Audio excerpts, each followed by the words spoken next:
నమస్తే అండి అందరికీ. ఈరోజు మనం అందం గురించి తెలుసుకుందాము. అందం అనగానే మనలో చాలామంది సహజంగా ఏమనుకుంటారంటే పొట్టి, పొడుగు, లావు, సన్నం, తెలుపు, నలుపు ఇవన్నీ కూడా కొన్ని ప్రీ డిఫైన్డ్ పారామీటర్స్ పెట్టేసుకున్నాం మనము అందం గురించి చెప్పడానికి.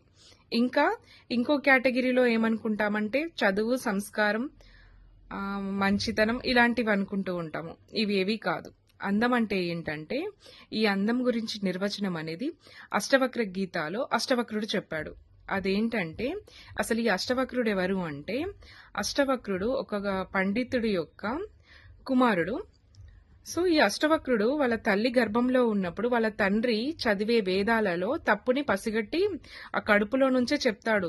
నాన్నగారు మీరు చదివేది తప్పు, కరెక్ట్ కాదు అనేసి చెప్తాడు.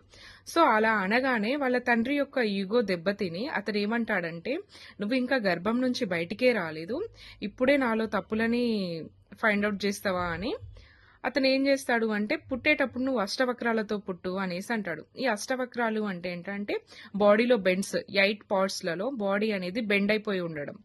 సో తను పుట్టి పెరిగి పెద్దవాడవుతున్నప్పుడు ఒకసారి వాళ్ళ నాన్న జనక మహారాజు, ఈయన గొప్ప యోగి. ఆయన సభ జరుగుతున్నప్పుడు సభలో వాళ్ళ నాన్న ఓడిపోతున్నాడన్న విషయం తెలుసుకొని అష్టవక్రుడు పరుగు పరుగున ఆ సభకు వెళ్తాడు.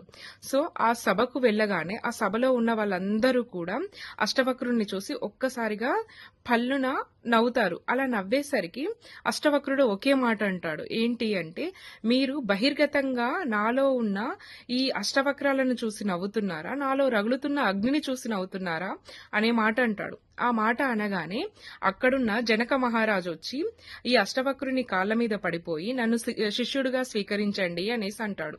అర్థమైంది కదా అందం అంటే ఏంటో. Thank you all.